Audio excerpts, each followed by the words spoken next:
Hello. Hello. Ram Ram. Hello Ram. कैसे हैं आप सब लोग?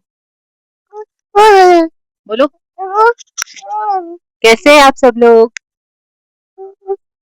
ऐसा सुन लोग तो आज आप पृथ्वी कौन सी स्टोरी सुनेगा?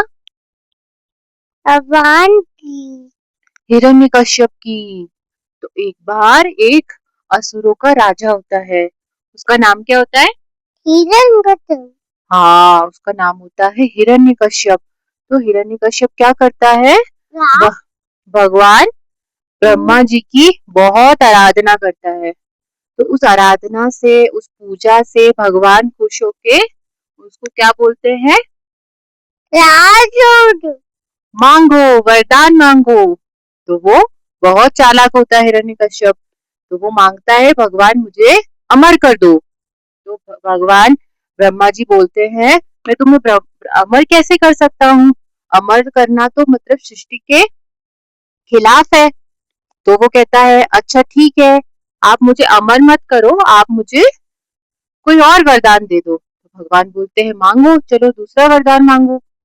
तो ब्रह्मा जी से वो क्या मांगता है कि ना मैं आकाश में मरूं, ना मैं धरती पे मरूं, ना मैं पशु से मरूं, ना मैं पक्षी से मरूं, ना मैं अस्त्र से मरूं, ना मैं शस्त्र से मरूं, ना मैं ना मैं घर के बाहर मरूं, ना मैं घर के अंदर मरूं। तो इस तरीके से वो अमर होने का वरदान मांग लेता है, मतलब आजीवन अमर रहेगा वो। तो वो बड़ा खुश हो जाता है। भगवान भी उसको, उसकी मूर्खता को देखकर तथास्तु बोल देते हैं कि चलो तथास्तु। तो फिर वो बड़ा खुश हो जाता है और वो सृष्टि पे आकर सबको डराने लगता है, विनाश करने लग जाता है, सबको दुख पहुंचाता है। मतलब वो अपनी जो वरदान है उसका सही यूज नहीं करता है, वो सबको डराता है, धमकाता है, ऐसे करता है। तो सब उससे डरने लग जाते हैं और वो सबको क्या बोलता है, मेरी पूजा करो। हाँ, मेरी पूजा करो, मेरी पूजा करो, ऐसे बोलता है सबको।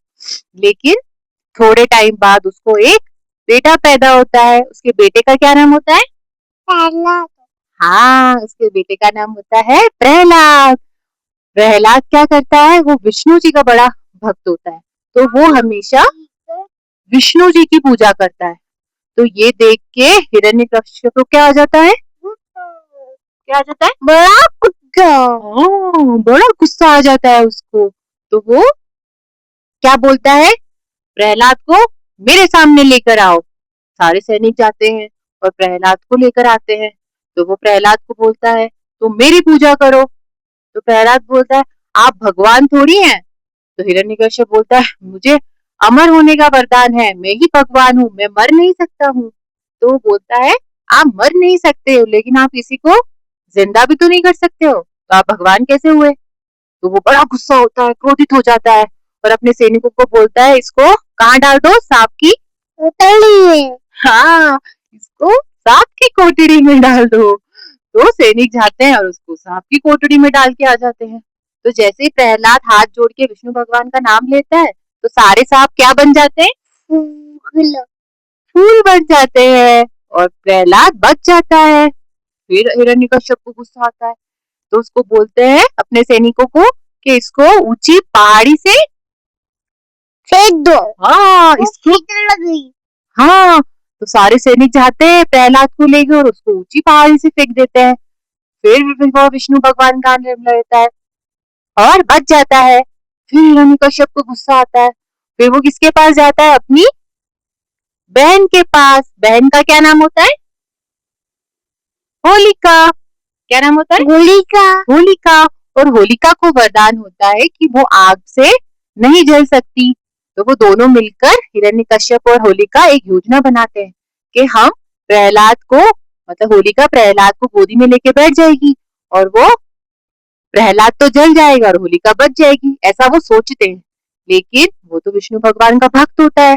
तो होलिका जैसे ही आग में बैठती है तो होलिका जल जाती है। हाँ, होलिका जल जाती है और प्रहलाद बच जाता है।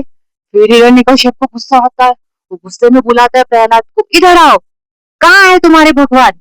तो प्रहलाद बहुत ही विनम्र तरीके से बोलता है, मेरे भगवान तो कड़कड़ी में कण कण में है। तो हिरण्यकश्यप बोलता है इस खंभे में भी तुम्हारे भगवान है?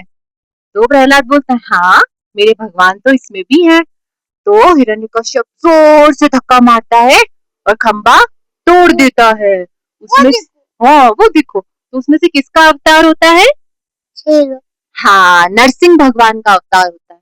तो नरसिंह भगवान जो होते हैं वो आधे नर आधे मतलब शेर और मनुष्य के अवतार होते हैं। तो हिरण्यकश्यप उनको देख के ऐसे बोलता मैं तुम्हें मार दूंगा। तो नरसिंह भगवान हिरण्यकश्यप को उठाते हैं और घर की दहलीज पे बैठ जाते हैं। घर की दहलीज पे बैठ के हिरण्यकश्यप को अपनी जंघा पे बिठाते हैं और उसका सीना फाड़ देते हैं। हाँ तो सीना फाड़ देते हैं और हिरण्यकश्यप का इस तरीके से वध हो जाता है। जो उसका वरदान होता है उसके हिसाब से ही नरसिंह भगवान का अवतार होता है और वो उसको उसका वध कर देते हैं। इस तरीके से हिरण्यकश्यप का नहीं करना चाहिए। घमंड नहीं करना चाहिए और हिरण्यकश्यप का घमंड खत्म हो जाता है। और शक्ति में क्या होती है? बहुत भक्ति में